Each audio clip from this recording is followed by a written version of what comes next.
me better when I wasn't yours. I'm going back, I'm going back, I'm going back, I'm going back, I'm going back to who I was before.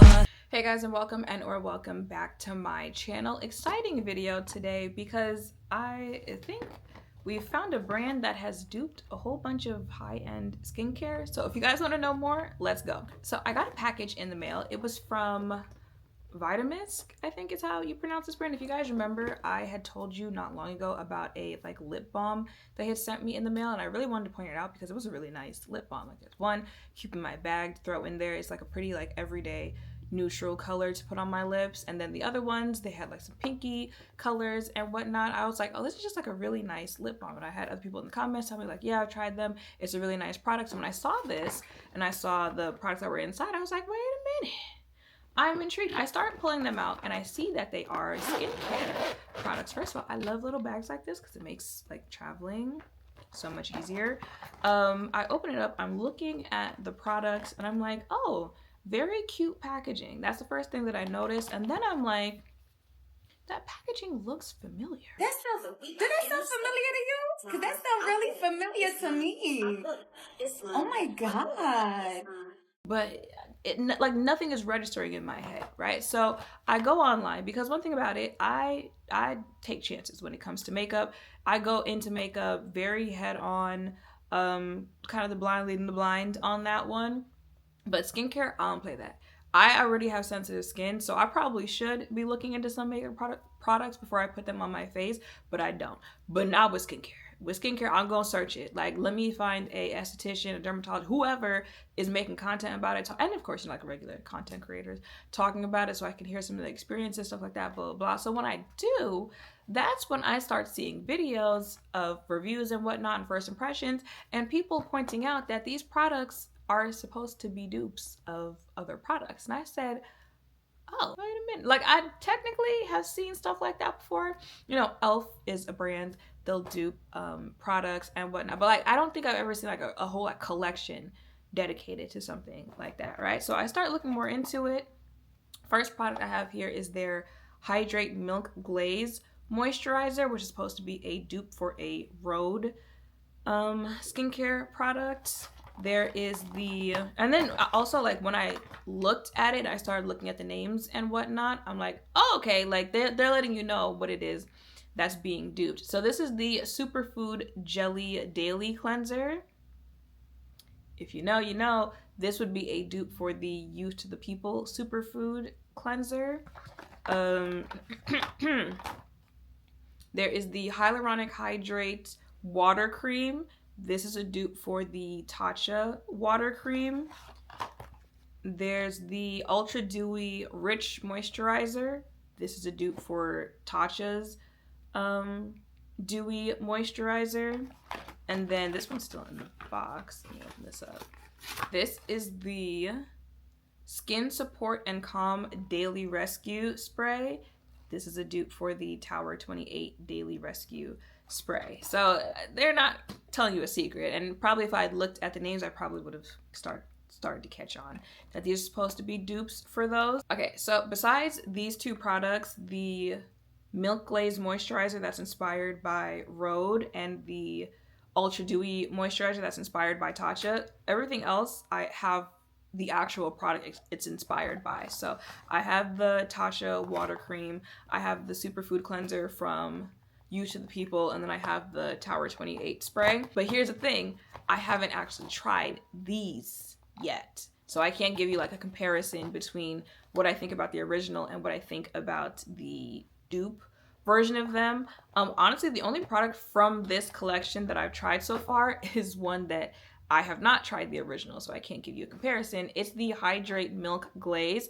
I've been using this at night, and baby, let me tell you, the hydration that this brings to your face, and I usually like a milky toner, a milky moisturizer, stuff like that, because I have combination oily skin. If you're new here, I've found that they really hydrate my skin, and this is especially during the winter when skin starts getting a little drier. I have found that when I wake up the next morning, my face is still hydrated. With certain lotions that I might use on my body, stuff like that, certain moisturizers moisturizer that I might use on my face when I wake up by the next morning, especially depending on like how cold of a winter we're talking about. By then, face is giving maybe not so much dry, but like back to normal type thing. But with this, face is still get plump, okay? Hydrated. This would also probably be good under makeup as well. I haven't tried that yet. I actually have a Tatcha moisturizer under my makeup today. I'll try it under my makeup and keep you guys updated on this one, but so far so good on this. Now, just because this is good doesn't mean all the other products that I try will be good, but this is now the second product that I've tried from this brand that I liked. And actually, now that I think about it, is that lip balm supposed to be inspired by Summer Fridays? Wait a minute. Let me find out the whole brand is just duping other products. If so, it might be a brand that you want to check out. I think like all these products are like somewhere around $10. And here's the thing, like you hear that, right? You hear the product is good. You hear that it's affordable. That's what they want. They want, you know, to give you a affordable dupe option of products that people have told you. Because listen, the Daily Rescue Spray from Tower 28, good. Okay, the Superfood cleanser, good. I think these are literally all products that I have recommended at some point on my channel. The water cream from Tatcha, good. So when you hear that, and you hear that it's $10 compared to the 50-something dollars that Tatcha might be, you're going to run out and you're going to get that. Now there is a long-standing debate when it comes to dupes, knockoffs, the real thing, but I feel like that's more so a problem in the fashion industry. Mind you, it happens in all industries. Automotive, food and beverage, beauty, fashion, but I feel like it's talked about more. It's looked down upon more in the fashion industry, and it's a topic that I usually tend to stay away from just because I feel like both sides get disingenuous very quickly. However, both sides do make points that you can agree with, but I tend to stay away because it's just like, child. But I think it's more of an issue in the fashion industry as opposed to all the other industries, because fashion is kind of like a billboard. Like you're wearing it, you can see certain things on people and you know like, oh, that's from this brand, that's from this brand. It's very distinct when you see it. But you know, food, like no one knows that you're using this as opposed to this to cook that casserole. And with beauty, you can't look at me and tell me that I'm wearing a $50 foundation or a $10 foundation until I tell you. So I feel like that's why it's not as frowned upon in those. However, I've been doing this for a good little minute. It does come around, right, where I'll talk about maybe something from e.l.f. or maybe something from Revolution Beauty, and people will talk about they don't like that brand because, you know, it's not creative. It's lazy to just, you know, copy what other brands do or stuff like that. But it's not as big of an issue and people don't take it as seriously. So even if there is a little buzz about it, it's going to die down very quickly. Y'all remember when Wet n Wild duped James Charles palette and James Charles called him, mind you, it's James Charles. So I feel like if it was a different content creator or something like that, it might have had more people on that content creator side. But James Charles called it out. First of all, Wet n Wild was like, and okay, what are you gonna do about it? Come get it back in blood. Like, and then people were like, baby, get over it. Yes, he did have people who defended him, but for the most part, it was pretty much like a get over it very quickly type thing. There have been other instances where, you know, I think like Fenty being copied or whatnot, and there might have been a little buzz over it, but the sentiment again was just very get over it type thing. And I think, like I said, people are quicker to not care about it in those industries because, again, it's not as distinct. You don't know that the person's using that until the person tells you that. It's a very like social media type issue. In the real world, you're not having conversations like that with people because you don't know that about people until they tell you. Whereas fashion, when you go outside, you can see it, you know what it is, and you know with certain things there is a status symbol behind it. So I think that is why it's a bigger conversation in fashion. So I don't think this brand making a like dupe collection will be frowned upon or looked at a certain way. When I do videos like this, if there are 50 comments talking about it, maybe only like 2 or 3 have an issue with that. Because I had seen when I was looking, someone was like, isn't the brand worried about like duping these brands and da da da da? Not really. I mean, even in the fashion world, baby, Steve Madden ain't scared of nobody.